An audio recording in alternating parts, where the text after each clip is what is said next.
اللہ پاک کے سب سے آخری نبی صلی اللہ علیہ وآلہ وسلم نے ارشاد فرمایا، قیامت کے دن سب سے زیادہ شرمندگی اس شخص کو ہوگی جس نے دوسرے کی دنیا کی عوض اپنی آخرت کو بیچ دیا ہوگا۔ علامہ عبدالرؤف مناوی رحمۃ اللہ تعالیٰ علیہ اس حدیث پاک کی شرح میں فرماتے ہیں، اپنے اخروی حصے کے بدلے کسی دوسرے کے دنیاوی حصے کو حاصل کرنا اور دوسرے کی دنیا کو اپنی آخرت پر ترجیح دینا سب سے بڑی بے وقوفی ہے۔ اور میں آپ کو ابھی لے کے جا رہا ہوں تقریباً 15-16 سال پہلے کے ایک واقعے کو جو میرے ذہن میں ہے۔ ہم میرے پیر و مرشد امیر اہل سنت حضرت علامہ مولانا محمد الیاس عطار قادری رضوی متظل العالی کے ساتھ ایک مشورے میں تھا، ڈسکشن جاری تھی کرنے نہ کرنے کے تعلق سے۔ تو اس کے تعلق سے معلومات لی جا رہی تھی کہ وہاں اس کام کے کرنے یا اس طرف جانے میں خطرات کیا کیا ہیں۔ تو بڑے علماء تھے، بڑے مفتیان کرام موجود تھے، میں ان میں ایک بیٹھا تھا، سمجھ رہا تھا، سیکھ رہا تھا کہ وہ کیا رہا ہے بات۔ 14-15 سال پرانی بات کر رہا ہوں۔ تو وہاں پر ایک بات سامنے آئی کہ بڑے خطرات ہیں، بڑے خطرات ہیں، دین ایمان کو بچانا آسان نہیں ہے، تو کس طرح جایا جائے۔ بات چل رہی تھی تو اس میں ایک شخص وہ موجود تھے، تو وہ اسی مشورے میں شامل تھے۔ تو انہوں نے ایک جملہ کہا کہ حضور میں داؤ پہ لگنے کے لیے تیار ہوں، یعنی شروع کیا جائے، انیشیٹ کیا جائے، میں داؤ پہ لگنے کے لیے تیار ہوں۔ آپ یقین مانیں امیر اہل سنت سمیت وہاں چند ایک کو جھٹکا لگا نا کہ میں داؤ پہ لگنے کے لیے تیار ہوں۔ یہ ورڈ اتنا یہ بھولتا نہیں، یہی ورڈ تقریباً مور اور لیس یہی ورڈنگ تھی ان کی، میں داؤ پہ لگنے کے لیے تیار ہوں۔ حضرت نے فرمایا، بیٹا آپ کیا کہہ رہے ہیں؟ داؤ پہ لگنے کے لیے تیار کا مطلب کیا ہے کہ میں اپنے ایمان کو داؤ پہ لگانے کے لیے تیار ہوں، اپنی آخرت کو داؤ پہ لگانے کے لیے تیار ہوں۔ پھر وہاں پر ایک مکلف پر بڑا سیر حاصل کلام ہوا، ہم کس چیز کے مکلف ہیں؟ ہم کس چیز کے مکلف ہیں؟ کیا ہم اس چیز کے مکلف ہیں کہ کسی کی خاطر ہم اپنا ایمان داؤ پہ لگا دیں، اپنی آخرت داؤ پہ لگا دیں؟ ہم اس چیز کے مکلف نہیں ہیں، بلکہ ہمیں تو یہ حکم ہے وَلَا تَمُوتُنَّ إِلَّا وَأَنْتُمْ مُسْلِمُونَ، نہ مرنا مگر مسلمان۔ ہمیں اپنے ایمان کی حفاظت کی سب سے زیادہ پرواہ ہونی چاہیے، ہمیں اپنے دین کی سب سے زیادہ پرواہ ہونی چاہیے کہ کوئی ایسا کام یا کوئی ایسے کاز پر میں نے جانا ہی نہیں ہے، یا کسی ایسی شارع پر پاؤں رکھنا ہی نہیں ہے جہاں سے اگر میں پھسلوں تو میرا ایمان اور میرا دین ہی میرے ہاتھ سے چلا جائے۔ سب سے بنیادی بات جو میں نے سیکھی، اس کے ساتھ میرے استاد محترم مفتی محمد امین صاحب رحمۃ اللہ تعالیٰ علیہ، اللہ ان کو گھر کی رحمت فرمائے، ختم نبوت میں ان کا بڑا کام ہے اور بڑی ان کی بڑے پریکٹیکل پرسن تھے میرے استاد صاحب مفتی امین صاحب رحمۃ اللہ تعالیٰ علیہ۔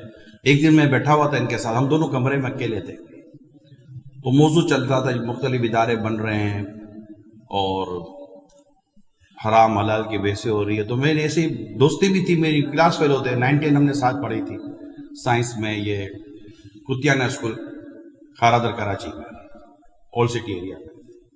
تو میں نے کہا کہ استاد صاحب آپ بھی چلے جاؤ یار، اتنے تو لوگ جا ہی رہے ہیں اداروں میں۔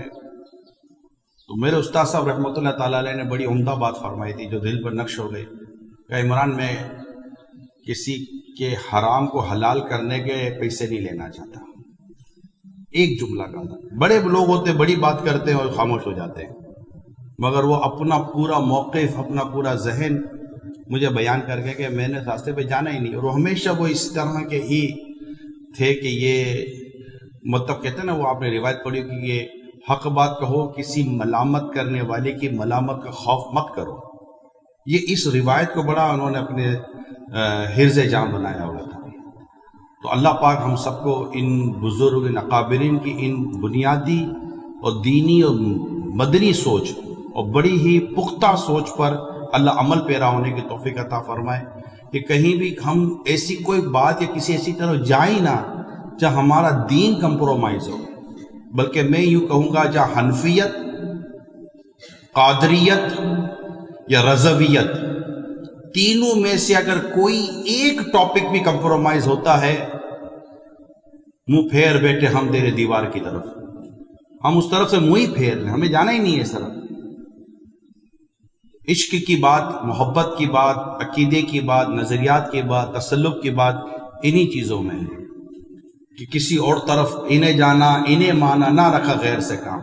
للہ الحمد میں دنیا سے مسلمان گیا، جنت بھی دینے آئے تو چھوڑے نہ یہ گلی، منہ پھیر بیٹھے ہم تیرے دیوار کی طرف۔ تو بڑی پختگی ہوتی ہے اس کے اندر۔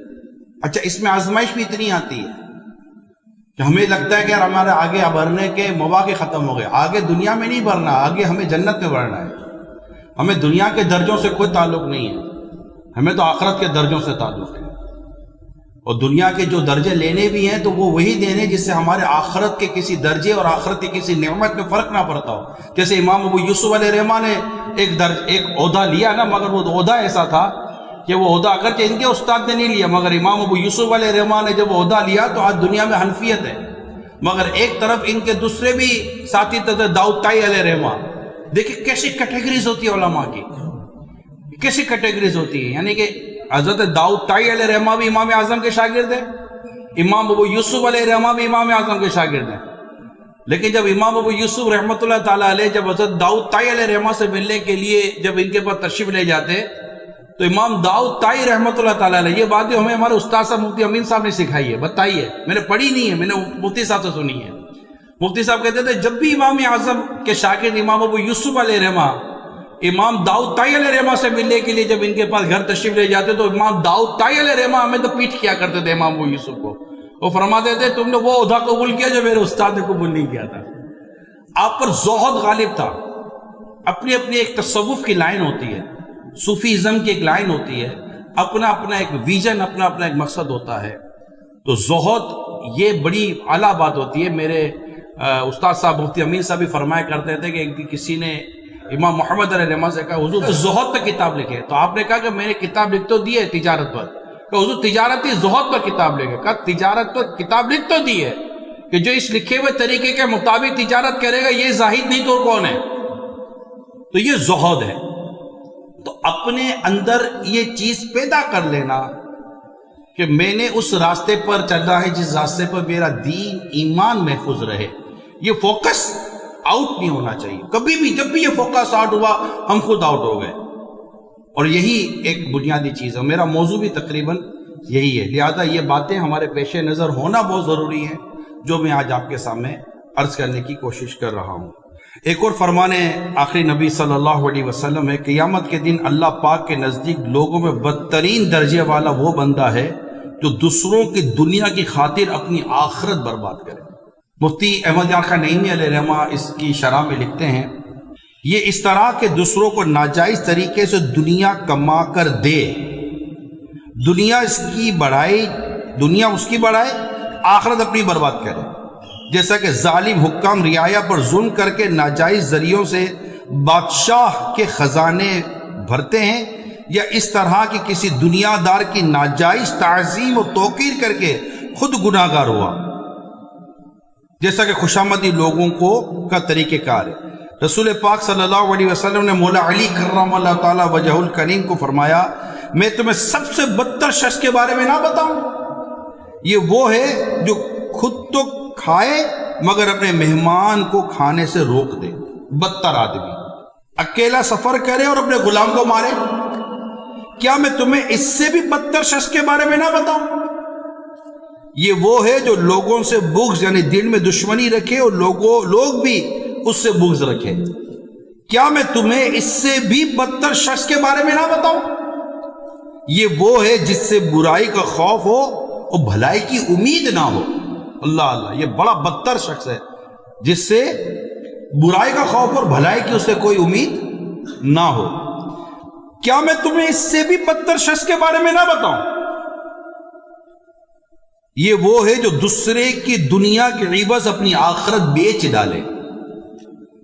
کیا میں تمہیں اس سے بھی بدتر شخص کے بارے میں نہ بتاؤں؟ یہ وہ ہے جو دین کے بدلے دنیا کھائے۔ یہ ابن عساکر کی حدیث تھی جو میں نے آپ کے سامنے بیان کی ہے۔ اسی طرح امام غزالی رحمۃ اللہ تعالی علیہ نے اپنی کتاب احیاء العلوم کی پہلی جلد میں جو عنوان لیا ہے علماء دنیا اور علماء آخرت، یہ دو عنوان امام غزالی رحمہ نے الگ لیے ہیں۔ علماء دنیا کون ہے؟ کیونکہ شے اپنی ضد سے پہچانی جاتی ہے، اب اہل علم میں میری بات سمجھ گئے ہوں گے، شے اپنی ضد سے پہچانی جاتی ہے۔ علماء دنیا کون ہے؟ یہ ڈیٹیل ہے، میں ڈیفینیٹلی میرے پاس بہت شارٹ ٹائم ہے تو میں ڈیٹیل میں تو جاؤں گا ہی نہیں، اس میں سے چند چیزیں نکال کے میں لایا ہوں۔ امام غزالی علیہ رحمہ نے ایک تعریف لکھی ہے علماء دنیا کسے کہتے ہیں۔ یہ طرف جب یہ لائن یاد ہو گئی نا ہم کو، یہ لائن یاد ہو گئی تو انشاءاللہ تعالیٰ آگے کی بہت ساری چیزیں ہمارے ایزی ہو جائیں گی، کنفیوژن نہیں رہے گی۔ چنانچہ امام غزالی علیہ رحمہ احیاء العلوم کی پہلی جلد جو مقطعۃ المدینہ نے شائع کی ہے، اس میں آپ لکھتے ہیں علماء دنیا سے مراد برے علماء ہیں جن کا مقصد علم سے دنیا کی نعمتوں اور دنیا داروں کی نظر میں مقام و مرتبہ حاصل کرنا ہے، یہ علماء دنیا ہے۔ ایک بار پھر سن لیتے ہیں، علماء دنیا برے علماء ہیں جن کا مقصد علم سے دنیا کی نعمتوں اور دنیا داروں کی نظر میں مقام و مرتبہ حاصل کرنا ہے۔ جب آپ نے نحو شروع کی ہوگی تو موضوع غرض و غایت کو بھی پڑھا ہوگا، تو ہمیں اپنے موضوع اور اپنے غرض و غایت کو ہمیشہ فوکس کر کے رکھنا ہے کہ ہم کیوں پڑھ رہے ہیں، ہمارا مقصد کیا ہے پڑھائی کا۔ اگر ہم معاشیات کو پڑھ رہے ہیں، درس نظامی کر رہے ہیں، کوئی اور کورسز کر رہے ہیں، موجودہ حالات، موجودہ واقعات، موجودہ سینیریو، اس کی ضرورت ہے، اس کی ضرورت ہے، جو بھی ہمارے پیش نظر ہو، اچھی اچھی نیتیں ہوں گی تو انشاءاللہ ثواب بھی ملے گا۔ تو پتہ چلا کہ اس عبارت کو سامنے رکھے تو میرے پیارے اسلام بھائی، سب سے پہلے نیت کی درستی بہت ضروری ہے۔ اگر نیت ہی درست نہیں ہے، بندہ اچھا نیت درست ہے یا نہیں ہے، یہ کسی کو قائل کرنے کی ضرورت نہیں ہے، آپ مجھے اور میں آپ کو قائل نہیں کریں گے، اللہ جانتا ہے کہ نیت کدھر کی ہے۔ نیت کا معاملہ تو ہے ہی میرے اپنے رب کے ساتھ، انما الاعمال بالنیات، اعمال کا دارہ مدار ہے ہی نیتوں پر۔ تو آپ اور میں کسی کو قائل کرنے کے لیے نہیں بیٹھے ہوئے کہ یار آپ کو نہیں پتا میری نیت کیا ہے، مجھے واقعی نہیں پتا آپ کی نیت کیا ہے، اور مجھے پتا کرنا بھی نہیں آپ کی نیت کیا ہے، آپ کو پتا ہی نہیں کرنا کہ میری نیت کیا ہے۔ یعنی میں ابھی حیدرآباد میں میرا بیان تھا، میں پڑھ رہا تھا، بڑی خوبصورت کتاب آخرت کے حالات مقطعۃ المدینہ کی، اس میں لکھا ہے کہ جو واعظ کرنے والا واعظ کرتا ہے، خطیب جو خطبہ دیتا ہے، تو اسے پوچھا جائے گا کہ تو نے یہ خطبہ کیوں دیا؟ قیامت کے دن اسے سوال ہے تو نے یہ بات کیوں کی؟ جو کسی کو راستہ بتاتا ہے اسے پوچھا جائے گا تو نے یہ راستہ اسے کیوں بتایا؟ تو نیت کی درستی، یہ ادارہ کیوں قیام کیا، یہ ادارہ کیوں چلایا، اس ادارے پڑھنے کیوں آئے، یہ کیوں کرتے، استاد ہو، شاگرد ہو، منتظمین ہو، بیان کرنے والا ہو، بیان سننے والا ہو، سب کے لیے ایک بنیادی بات ہے، وہ ہے نیت کی درستی، کہ ہماری نیت کیا ہے، اور جیسی نیت ہوگی ویسا ہی معاملہ ہوگا۔ تو یہ نیت ہماری درست ہونی چاہیے۔ اب امام غزالی علیہ رحمہ نے جو کچھ بیان کیا ہے وہ ابھی سنتے چلے جائیں۔ فرماتے ہیں، حدیث نقل کی، علم اس لیے حاصل نہ کرو کہ اس کے ذریعے علماء پر فخر کرو گے، جاہلوں سے جھگڑا کرو گے اور لوگوں کو اپنی طرف مائل کرو گے، جو ایسا کرے گا وہ آگ میں جائے گا۔ علم اس لیے حاصل نہ کرو، دیکھیں نیت کو درست کیا جا رہا ہے ہماری، علم اس لیے حاصل نہ کرو کہ اس کے ذریعے علماء پر فخر کرو گے، جاہلوں سے جھگڑا کرو گے اور لوگوں کو اپنی طرف مائل کرو گے، جو ایسا کرے گا وہ آگ میں جائے گا۔ ایک اور روایت نقل کی ہے، جس کے علم میں تو اضافہ ہوتا ہے لیکن ہدایت نہیں بڑھتی، جس کے علم میں اضافہ ہوتا ہے ہدایت نہیں بڑھتی، اس کی اللہ سے دوری بڑھتی ہے۔ علم بڑھ رہا ہے مگر خود میری ہدایت نہیں۔ حضرت عیسیٰ علیہ السلام کا یہ ارشاد نقل کیا گیا ہے، کیا خوبصورت ارشاد ہے۔ امام غزالی لکھتے، کب تک تم رات میں چلنے والوں کے لیے راستے صاف کرتے رہو گے؟ کب تک تم رات میں چلنے والوں کے لیے راستے صاف کرتے رہو گے اور خود حیرت زدہ لوگوں کے ساتھ کھڑے رہو گے؟ تمہیں پتہ ہی نہیں ہے۔ اندھیرے میں چلنے والوں کے لیے تم راستے کھول رہے ہو، راستے صاف کرو جناب، یہ صحیح راستہ، یہ صحیح راستہ، یہ صحیح راستہ ہے. اور خود اپنے بارے میں اگر تم دیکھو تو تم خود اس راستے پر کھڑے ہوئے، اندھیرے میں کھڑے ہوئے دیکھ رہے ہو کہ اب جانا کہاں ہے. خود اپنی نیت کی درستی نہیں ہے، اپنے مقاصد کا درست ہونا، یہ بہت امپورٹنٹ ہے. حضرت فضیل بن ایاض رحمۃ اللہ تعالی علیہ نے فرمایا مجھے 3 طرح کے لوگوں پر رحم آتا ہے. ہائے ہائے، مجھے 3 طرح کے لوگوں پر رحم آتا ہے. کسی قوم کا معزز شخص جو ذلیل ہو جائے، کسی قوم کا معزز عزت دار شخص جو ذلیل ہو جائے، کسی قوم کا مالدار شخص جو محتاج ہو جائے، اس عالم پر جس کے ساتھ دنیا کھیلتی ہے، جس کے ساتھ دنیا کھیلتی ہے. حضرت سیدنا حسن بصری علیہ الرحمہ نے فرمایا علماء کی سزا دل کا مردہ ہو جانا ہے، اور دل کا مردہ ہونا یہ ہے کہ آخرت کے عمل کے بدلے دنیا طلب کی جائے. وہ دنیا کماتا ہے، وہ شہرت کے پیچھے چل پڑتا ہے، وہ دولت کے پیچھے چل پڑتا ہے، وہ اسٹیٹس کے پیچھے چل پڑتا ہے. اور ہوتا یہ ہے کہ ہم چلتے ہیں لوگوں کی آخرت سنوارنے کے لیے، اور بدقسمتی کے ساتھ یعنی اتنا ماڈرنائز اور اتنا گلیمرائز اور اتنی مطلب کہ چمک دمک ہے اس وقت سوسائٹی کے اندر، اسپیشلی بہت سارے سیکٹرز کے اندر، کہ میرے پیارے اسلام بھائیوں وہاں پر چل کر اپنے قدموں کو جما کر رکھنا یہ اللہ کی رحمت سے تو ہوتا ہے، بعد بہت مشکل کام ہے.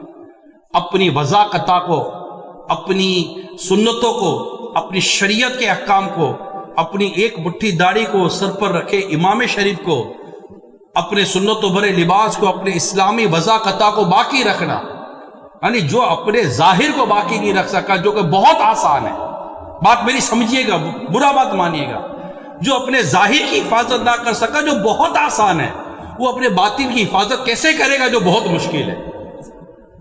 باطن کی حفاظت بہت مشکل کام ہے، نظر کسی کو نہیں آتا.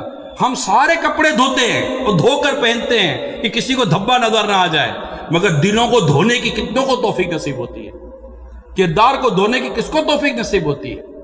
ہم اپنے منہ کو روزانہ دھوتے ہیں، مگر اپنے کردار کو، اپنے دل کو، اپنے سینوں کو دھونے کا ہمیں موقع ہی نہیں ملتا، مائنڈ ہی نہیں جاتا، کیونکہ لوگوں کی نظریں ہمارے ظاہر پر ہے، ہم ظاہر سنوارنے میں لگ گئے. حدیث واضح ہے، اللہ تعالیٰ تمہارے جسموں کو نہیں تمہارے دلوں کو دیکھتا ہے. بہت ہی امپورٹنٹ ٹاپک ہے یہ. اللہ پاک آپ کی میری بے حساب بخشش کر دے، ہم سے حساب ہی نہ ہو، ہم سے پوچھ گچھ ہی نہ ہو، ہمیں یہ کہا ہی نہ جائے گا اپنے نامہ اعمال کو پڑھو، بس ہم سے ہمارے لیے حکم ہو جائے کہ انہیں بلا حساب جنت میں داخلہ دے دو، کیونکہ جس سے حساب لیا گیا وہ مر جائے گا. تو یہ جو بزرگوں کی باتیں ہیں. اب یہ دیکھیے حضرت سیدنا یحییٰ بن معاذ راضی علیہ رحمہ فرماتے ہیں علم و حکمت کا نور اسی وقت رخصت ہوتا ہے، علم اور حکمت کا نور اسی وقت رخصت ہوتا ہے جب انہیں طلب دنیا کا ذریعہ بنایا جائے، کہ میں اس کے ذریعے اپنی دنیا اور دنیا بناؤں. تو اپنے اندر یہ چیزیں بس آئیں گی، چیزیں آتی ہیں. میں آپ کو بتا رہا ہوں یہ آزمائش ہے. جب ہم کسی راستے پر چلتے ہیں تو کشش آتی ہے. میں تصوف کی ایک پرانی کتاب پڑھ رہا تھا، بہت پرانی کتاب تھی، بہت پرانی بات بیان کر رہا ہوں، بڑی گہری تصوف کی کتاب تھی. اس میں لکھا تھا کہ جب انسان راہ سلوک پر چلتا ہے، طریقت کی اور نیکی کے راستے پر چلتا ہے، تو چلتے چلتے ایک اس میں خیال بیان کیا گیا کہ ایک یہ بڑی پرواز کر رہا ہوتا ہے اور کہاں اڑتا چلا جا رہا ہوتا ہے. اس کے آگے سے پردے اٹھتے چلے جا رہے ہوتے ہیں. جب پردے اٹھتے چلے جاتے ہیں تو مختلف مناظر اسے نظر آتے ہیں، مختلف پرکشش مناظر اسے نظر آتے ہیں. تو ان مناظر میں جیسے کھونے چلا جاتا ہے تو اس کی وہ منزل جو قرب الہی کی منزل ہے، اس قرب الہی کی منزل اسے پکارتی ہے، بندے تیری منزل یہ نہیں ہے، تیری منزل تو یہ ہے کہ تو میرے قریب ہوتا چلا جا، ان میں نہ کھو جا. تو جب ہم چلتے ہیں تو ہمارے سامنے بڑی منازل آتی ہیں، پیسوں کی، دولت، عزت، منصب، اس طرح کی چیزیں آتی ہیں، لیکن ہمارا مقصد یہ ہے ہی نہیں. ہمارا تو مقصد ہی یہ ہے کہ ہم زہد اختیار کریں اور زہد کی دعوت دیں، ہم تقوی اختیار کریں اور تقوی کی دعوت دیں، ہم حرام کام و حرام مال سے بچیں اور حرام کام اور حرام مال سے بچنے کی دعوت دیں. یہ ہمارا مین مقصد ہے، علم سیکھنا۔ اس کو ایک لائن میں بیان کیا ہمارے علماء نے۔ کوئی پوچھتا ہے کہ آپ درس نظامی کیوں کر رہے ہیں، اولیاء کے طلبہ کرام میں موجود ہیں، آپ سے کوئی پوچھتا ہے درس نظامی کیوں کر رہے ہیں، ون لائن آنسر ہے یہ، معرفت الہی کے لیے، ایک لائن کا جواب ہے۔ کوئی پوچھے کہ آپ علم دین کیوں حاصل کر رہے ہیں، اس کا ایک ہی لائن کا جواب ہے، اللہ تعالیٰ کی پہچان حاصل کرنے کے لیے۔ اور جسے اللہ تعالیٰ کی پہچان حاصل ہو گئی وہ اتنا ہی اللہ سے ڈرتا ہے۔ رسول پاک صلی اللہ علیہ وسلم فرماتا ہے اللہ سے جتنا میں ڈرایا گیا ہوں کوئی نہیں ڈرایا گیا، کیونکہ جتنی پہچان رب کائنات کی مصطفیٰ کریم کو عطا کی گئی کسی اور کو عطا نہیں کی گئی۔ حضرت سیدنا سعید بن مسیب رحمۃ اللہ تعالیٰ نے فرمایا جب تم کسی عالم کو مالداروں کے پاس آتا جاتا دیکھو تو جان لو کہ وہ چور ہے۔ یہاں ڈیفینیٹلی اس کی ایک شرح بیان کی جائے گی کہ بھئی جاننے کا مقصد کیا۔ ہمارے بزرگ ہمارے علماء بادشاہوں کے درباروں میں نظر آئے، مگر یہ بادشاہوں کے درباروں میں جا کر ان سے ان کی شاہی جو مراعات تھی وہ لینے نہیں جاتے تھے، بلکہ وہ بیٹھتے تھے تاکہ بادشاہ اللہ اور اس کے رسول کے حکم کے خلاف چل نہ سکے۔ وہ ان کی ہدایت کے لیے بیٹھتے تھے، ان سے دنیا کمانے کے لیے نہیں بیٹھتے تھے بلکہ ان کو آخرت کی طرف لانے کے لیے بیٹھا کرتے تھے۔ تو نیت کی درستی بہت ضروری ہے۔ حضرت امیر المومنین عمر فاروق اعظم رضی اللہ تعالیٰ عنہ نے فرمایا جب تم کسی عالم کو دنیا سے محبت کرنے والا پاؤ تو اس سے اپنے دین کے معاملے میں مشکوک جانو، کیونکہ ہر محبت کرنے والا اس چیز کو غور و فکر کرتا ہے جس سے وہ محبت کرتا ہے۔ حضرت سیدنا مالک بن دینار رحمۃ اللہ تعالیٰ علیہ نے فرمایا میں نے ایک صحابی کا کتاب میں پڑھا ہے، اللہ پاک نے ارشاد فرمایا جو عالم دنیا سے محبت کرتا ہے میں اسے سب سے کم سزا یہ دیتا ہوں کہ اس کے دل سے اپنی مناجات کی لذت نکال دیتا ہوں۔ وہ اپنے رب کو یاد کرنے میں لذت نہیں پاتا۔ اللہ کی پناہ۔ اور بھی کئی روایتیں ہیں۔ پیارے آقا صلی اللہ علیہ وسلم نے ارشاد فرمایا جو اس علم کو حاصل کرے، رسول پاک صلی اللہ علیہ وسلم نے ارشاد فرمایا جو اس علم کو حاصل کرے جس کے ذریعے اللہ کی رضا تلاش کی جاتی ہے اور اس کا مقصد دنیا کا مال حاصل کرنا ہو تو وہ قیامت کے دن جنت کی خوشبو نہیں پائے گا۔ حضرت سیدنا ابو درداء رضی اللہ تعالی عنہ سے مروی ہے اللہ کے پیارے حبیب صلی اللہ علیہ وسلم نے ارشاد فرمایا اللہ نے ایک نبی کی طرف وحی فرمائی کہ جو لوگ دین کے علاوہ کسی اور مقصد کے لیے فقہ سیکھتے ہیں، عمل کے علاوہ کے لیے علم حاصل کرتے ہیں، عمل آخرت کے بدلے دنیا طلب کرتے ہیں، لوگوں کو دکھانے کے لیے اونی لباس پہنتے ہیں، ان کے دل بھیڑیوں کے دلوں جیسے ہیں، ان کی زبانیں شہد سے زیادہ میٹھی اور دل ایلوے سے زیادہ کڑوے ہیں، وہ مجھے دھوکہ دینا چاہتے اور مجھ سے استہزاء کرتے ہیں، ان سے فرما دو کہ میں ضرور انہیں ایسے فتنے میں مبتلا کروں گا جو بردبار کو بھی پریشان چھوڑ دے۔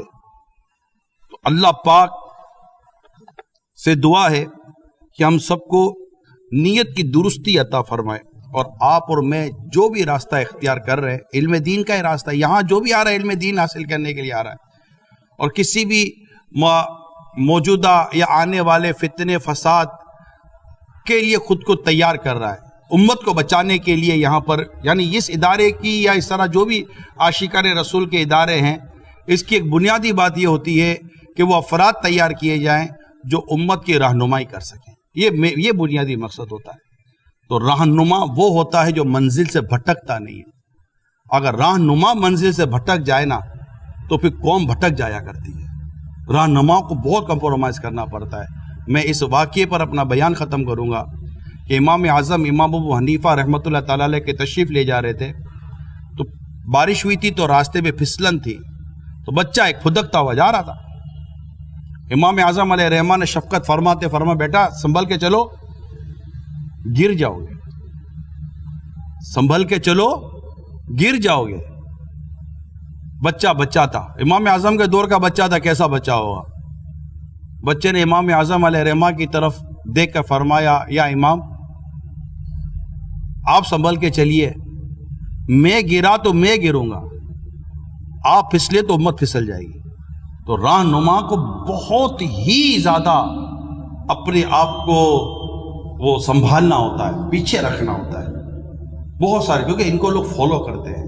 جس طرح کرپشن بڑھتا ہے، کرائم بڑھتے ہیں، چوری ڈکیتی بڑھتی ہے، اسی طرح حفاظتی انتظامات اور سخت سے سخت ہوتے ہیں، قانون بھی سخت ہو جاتا ہے نا۔ اسی طرح جب عقائد اور اعمال، فقہ و نظریات